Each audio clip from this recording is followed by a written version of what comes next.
बाजारों में एक उतार चढ़ाव का सेशन आप कह सकते हैं, जहां पर शुरुआती कारोबार तो बेहतर था, तेजी के साथ ही मार्केट्स की शुरुआत हुई। एक समय में निफ्टी ऑलमोस्ट 17,600 की दहलीज तक पहुंचा। इनफैक्ट 17,600 आज का इंट्राडे हाई भी है निफ्टी का, और वहां से मार्केट में एक सेल ऑफ शुरू हुआ और सेल ऑफ सेकंड हाफ तक आते आते दिन के निचले स्तरों पर निफ्टी को लेकर गया।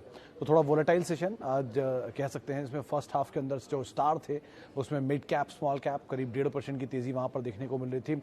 इसके अलावा आज अच्छी बाइंग एक समय में निफ्टी बैंक में आ रही थी, करीब करीब 1.5% का उछाल, वहां पर भी 450 अंकों के आसपास की तेजी। जानकार मान भी रहे थे कि एक बढ़िया शॉर्ट कवरिंग वहां बनते हुए दिखाई पड़ेगी। मिड कैप की तेजी शायद कैरी फॉरवर्ड भी होगी। स्मॉल कैप में कई दिग्गज शेयर थे जो कि डबल डिजिट में चल रहे थे। आज रीसेंट लिस्टेड आईपीओ सारे मोर लेस 5 से 10% की तेजी के साथ ट्रेड करते हुए दिखाई पड़ रहे थे, लेकिन सेकंड हाफ में वो बिकवाली आई, उसमें कुछ हद तक फिजल आउट हुई चीजें। बिकवाली आई आईटी की तरफ से, मेजरली वहां से प्रेशर आता हुआ दिखाई पड़ा। रिलायंस की तरफ से करीब करीब 1.5% बिकवाली वहां देखने को मिली। इसके अलावा आज प्रेशर था ऑटो स्पेस में भी, वहां पर भी एक इम्पैक्ट आता हुआ दिखाई पड़ा। मेजरली सभी ऑटो शेयरों में दबाव था। सेकंड हाफ में जो खबर मार्केट में चल रही थी वो थी जर्मन लॉकडाउन को लेकर, जिसको मार्केट्स ने कुछ हद तक भुनाने की कोशिश की, वो भी आज शायद इम्पैक्ट कर रही थी। जो लॉकडाउन की स्थितियां प्रिवेल हो रही हैं, पहले ऑस्ट्रिया में आया और उसके बाद जर्मनी में आ रहा है, तो उसका भी एक इम्पैक्ट शायद मार्केट्स में आता हुआ दिखाई पड़ा। इसीलिए सेकंड हाफ में और तेज़ बिकवाली थी। हैवी वेट्स में सेल ऑफ था। हैवी वेट्स के साथ साथ आईटी की हैवी वेट्स और ऑटो के हैवी वेट्स भी टूट रहे थे, जिसका भी एक इम्पैक्ट मार्केट में बनता हुआ दिखाई पड़ रहा था। लेकिन ओवरऑल अभी भी जो हमारे साथ जानकार दिन भर में जुड़े थे उनका तो ये मानना है कि बाय ऑन डिप्स का मार्केट है, आप तेजी ही मान के चलें। नियर टर्म में शायद कंसोलिडेशन मार्केट का बन चुका है, और जो हाल फिलहाल की बिकवाली थी वो शायद एक नियर टर्म बॉटम बना है। रुचित जैन हमारे साथ मौजूद थे, उन्होंने भी बात साफ की थी कि 17,200 17,250 ये वो जोन थे जहां से निफ्टी ने एक पुल बैक लिया है, और वही एक नियर टर्म बॉटम के तौर पर आप देखेंगे, जिसके बाद मार्केट में मूव आया है। आज वहीं से ही करीब करीब 400 अंकों के आसपास का मार्केट ऑलरेडी मूव दिखा चुका है इंट्राडेज में। अब हो सकता है ये थोड़ा सा और स्टेबलाइज हो, और क्योंकि एक्सपायरी का भी दिन था तो एक्सपायरी के आधार पर थोड़ा बहुत उतार चढ़ाव जरूर बनता हुआ दिखाई पड़ा, लेकिन गोइंग फॉरवर्ड ये जरूर ईज आउट होगा। इवेंटफुल डे था, बहुत सारी खबरें आज भी क्रिप्टोज को लेकर। पिछले कल रात से ही ये न्यूज़ काफ़ी एक्टिव हुई है क्रिप्टो बैन को लेकर, तो उसका एक इम्पैक्ट मार्केट में ज़रूर देखने को मिल रहा है। उसके अलावा धीरे धीरे प्राइमरी मार्केट की तरफ फिजल आउट हो रही हैं चीज़ें। दिन भर भी न्यूज़ फ्लोज रहे हैं बने हुए, तो उसका भी एक इम्पैक्ट मार्केट में आता हुआ दिखाई पड़ा। तो ओवरऑल एक बढ़िया सेशन आज आप कह सकते हैं। हालांकि थोड़ा उतार चढ़ाव जरूर मार्केट में रहा, लेकिन फिर भी ब्रॉडर बेस बाइंग में आपको आंकड़े एटलीस्ट तेजी की तरफ ज़्यादा आते हुए दिखाई पड़ेंगे। चलिए अब सवाल जवाब का सिलसिला भी शुरू कर लेते हैं और बातचीत कर लेते हैं कुछ दर्शकों के सवालों को लेकर। हेलो दोस्तों, अगर आप अपना पैसा शेयर मार्केट में इन्वेस्ट करके लाखों रुपए कमाना चाहते हैं तो आज ही आप स्टॉक के साथ जुड़कर अपना डीमैट अकाउंट आप बिल्कुल फ्री में ओपन कर सकते हैं, जहां पर आपका ब्रोकरेज चार्जेस बिल्कुल ना के बराबर लगता है। ब्रोकरेज लगता है तो सिर्फ इंट्राडे ट्रेड में, वह भी सिर्फ 20 रुपए। तो आज ही आप स्टॉक के साथ में जुड़ सकते हैं, लिंक डिस्क्रिप्शन में है, क्लिक करें और अकाउंट। सबसे पहला सवाल जो मेरे को दिख रहा था वो तो शायद बीपीसीएल के ऊपर ही दिख रहा था। एक बार फिर से मैं खोलने की कोशिश करता हूँ। मेजरली मेरे पास जो सवाल आ रहे हैं उसमें पहला सवाल जो है वो है बीपीसीएल के ऊपर, और यहाँ पर जो सवाल है वो ये कि 440 का मौजूदा स्तर है, एवरेज करना ठीक होगा? सर 440 के भाव पे आप एवरेज फिलहाल तो एटलीस्ट ना करें, मतलब वेट एंड वॉच करें। कोई भी तेज़ी मिले तो वो कैप ही रहेगी। सरकारी कंपनियों के केस में आपको एक चीज़ को हमेशा ध्यान रखना चाहिए कि कोई भी तेज़ी बिकवाली के लिए यूज़ की जा सकती है, ओएफएस के जरिए, स्टेक सेल के जरिए। आपने हाल में ही आईआरसीटीसी का केस भी देखा, एक तरफा तेज़ी दिखाई और ऊपर के लेवल पे OFS, stake sale, split, equity dilution, ये सब आते ही रहते हैं, जिससे और ज़्यादा बाज़ार में शेयर आते हैं। तो उस तरह की चीज़ें मार्केट में होंगी तो ऑब्वियसली बात है फिर हायर लेवल पे बिकवाली सी थोड़ी सी आप मार्केट में आते हुए देखेंगे। बीपीसीएल के में सबसे बड़ा ट्रिगर तो इस कंपनी के मैनेजमेंट में फेरबदल की बातचीत की, कौन मैनेजमेंट नया आने वाला है, इन्वेस्टर होंगे कि नए ट्रेडर होंगे या नए मालिकाना हक चेंज होगा, बहुत सारी चीज़ें उस पर डिपेंड करती है और उसके हिसाब से आपको कॉल लेनी होगी। तो बीपीसीएल में आप बने रहें वो ज़्यादा बेटर है, क्योंकि डिविडेंड मिल जाता है, लेकिन नई खरीदारी के लिए आपको एटलीस्ट इसके फंडामेंटल को दोबारा एक बार दोहराना पड़ेगा, उसके बाद आप कॉल लीजिएगा, ज़्यादा बेहतर रहेगा। ओके, आगे बढ़ते हैं। लक्ष्मण जी का सवाल है, आईडीएफसी फर्स्ट, आईईएक्स और ट्राइडेंट करंट लेवल पे बाय लॉन्ग टर्म।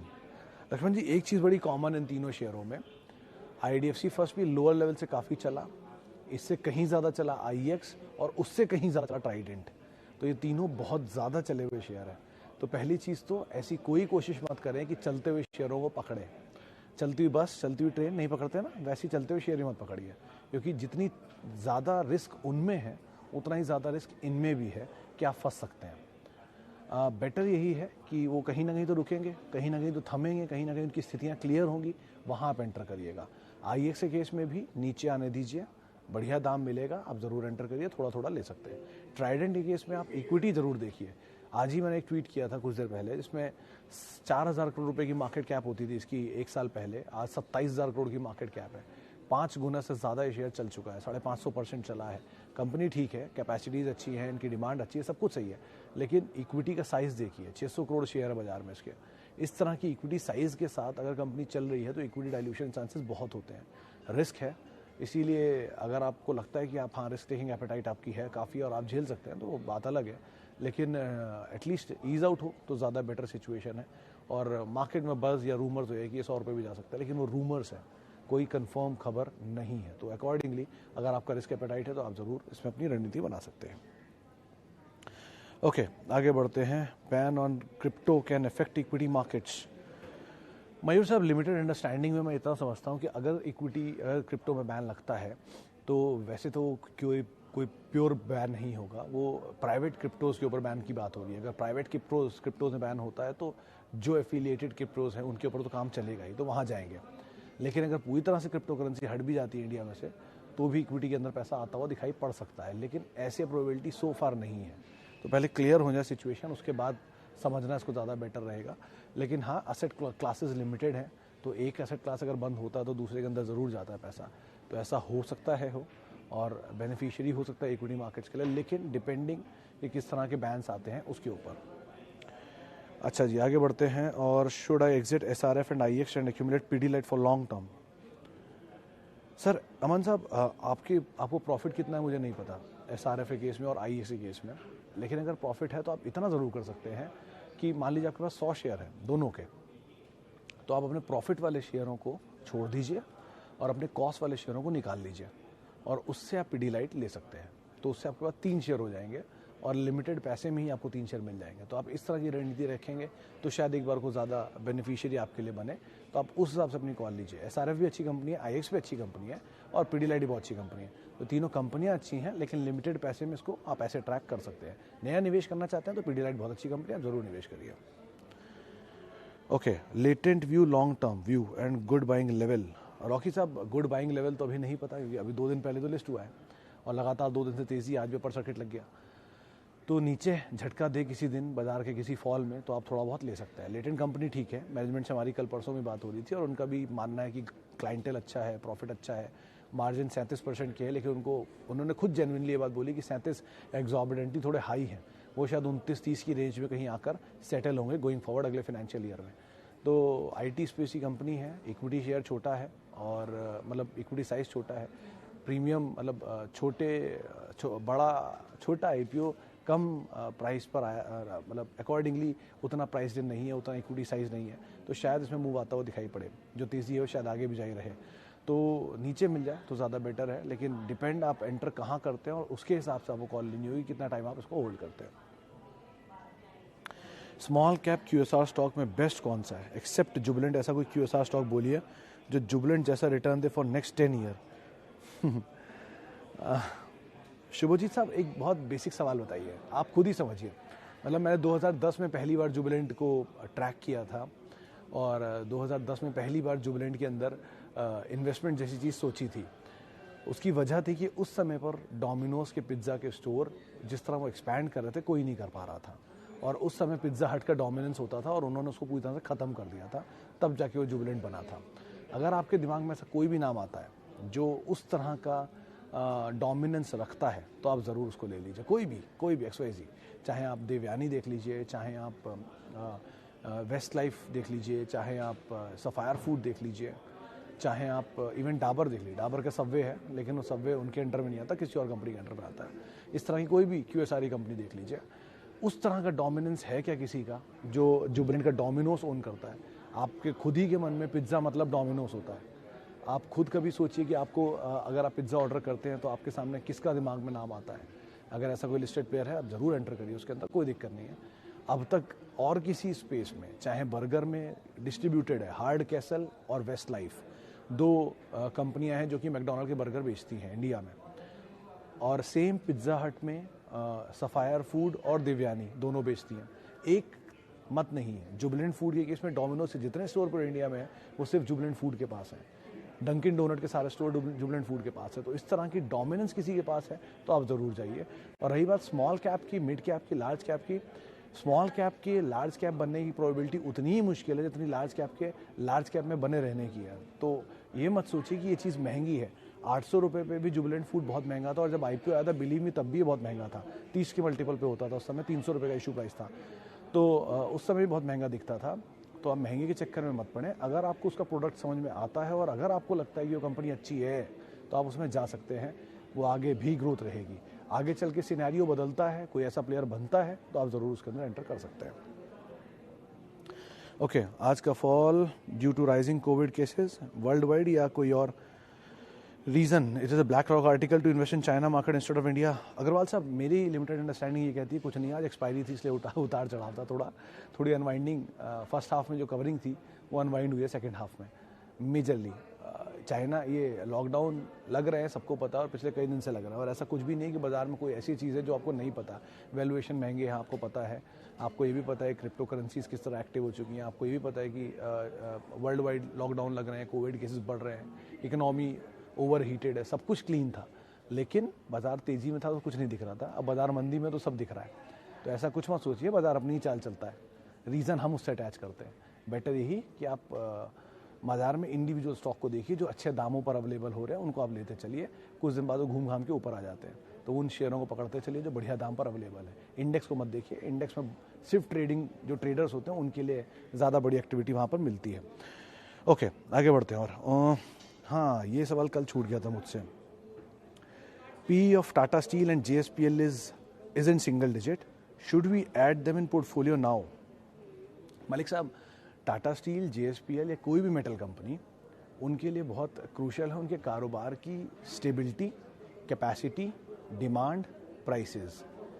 अब ये चारों में अंतर, चारों कैसे समझेंगे आप? सिंगल पी से आप उसको जज मत करिए। अगर सिंगल पी देखना है तो आपको देखिए जिंदल 100 को, आप देखिए वेल्सपन कॉप को, आप देखिए महाराष्ट्र सीमलेस को।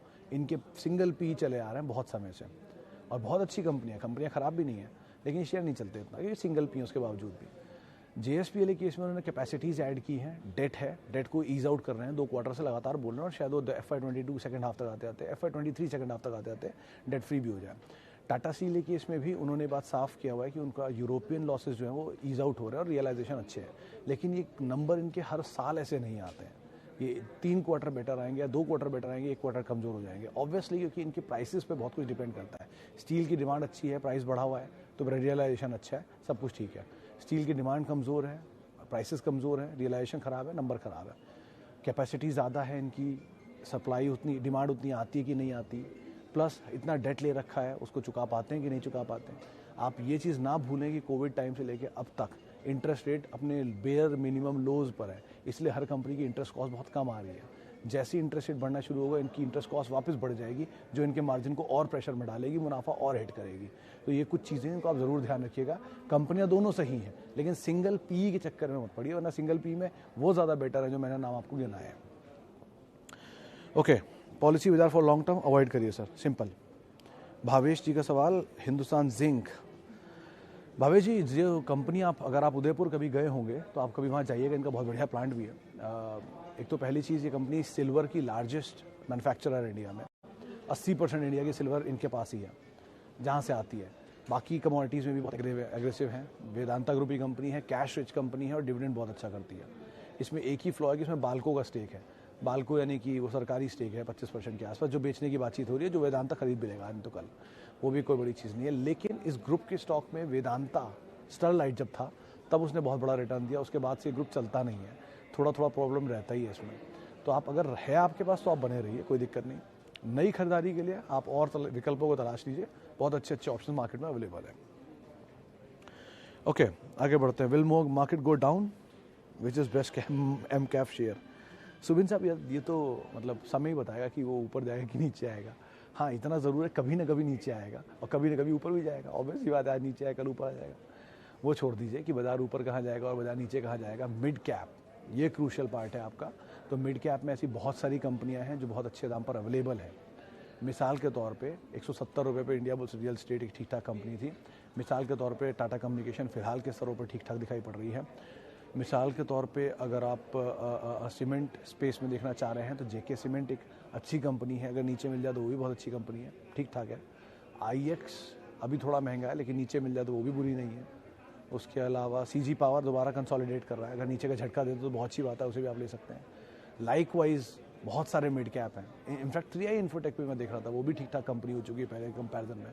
2 तारीख को एक डेट पेमेंट है उनका, तो यहाँ सिचुएशन बेटर हो रही है, इनको आप तलाश सकते हैं। अच्छा जी, आगे बढ़ते हैं।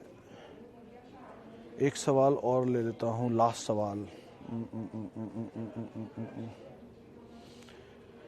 एक सवाल है अंश जी का, L&T finance holding, IOC and NMDC। Sir NMDC cash rich है, नीचे के दाम पर बढ़िया है, डिविडेंड यील्ड मिलता है, अभी नहीं। IOC OMC स्पेस में सबसे अच्छा BPCL है, क्योंकि वहाँ एटलीस्ट मालिकाना हक बदल सकता है कभी ना कभी। और तीसरा आपने पूछा बजाज फाइनेंस नहीं, L&T फाइनेंस। L&T फाइनेंस को आप अवॉइड करें। L&T ग्रुप में आप जाना चाहते हैं तो तीनों IT कंपनियां बेस्ट हैं, उनके साथ जाइए। L&T फाइनेंस में इक्विटी साइज़ थोड़ा बड़ा है, शायद इसलिए कंसर्न दिखता है, वैसे चलता कम ही है ये शेयर, लेकिन अगर आप में पेशेंस है तो आप ज़रूर इसको लेकर रख सकते हैं। अच्छा, Bajaj finance come in pure banking then will it affect HDFC bank and ICICI bank. Madhur sahab, थोड़ा मुश्किल नहीं लग रहा आपको?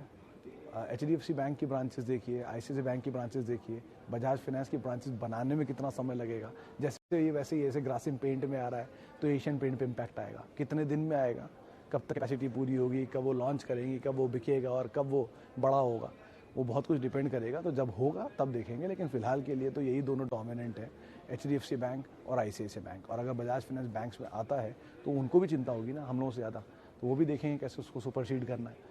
तो दोनों ही टू बिग टू फेल है, उसके बारे में आप टेंशन अभी ना लें। अब बजाज फाइनेंस के एज ऑफ नाउ तो भी कोई बैंकिंग लाइसेंस मिला भी नहीं है, तो जब आएगा तब की तब स्थिति देखी जाएगी। चलिए, फिलहाल इसी नोट के साथ अब मैं मार्केट पंचनामा को ही समेटूंगा। शुक्रिया बहुत बहुत आप लोगों का हमारे साथ मौजूद रहने के लिए, सवाल पूछने के लिए, और बहुत बहुत माफ़ी उन सभी लोगों से जिनसे आज हम बातचीत नहीं कर पाए, जिनके सवाल को शामिल नहीं कर पाए। आप हमसे कल मिलेंगे इसी जगह पर, और एक्सपायरी का दिन है, ज़रा ध्यान से संभाल कर ट्रेड करिएगा, थोड़ा वोलेटाइल सेशन चल रहा है मार्केट्स में। तो आप मेरे साथ जुड़ सकते हैं, @Sumit Research मेरा ट्विटर हैंडल है। नमस्कार।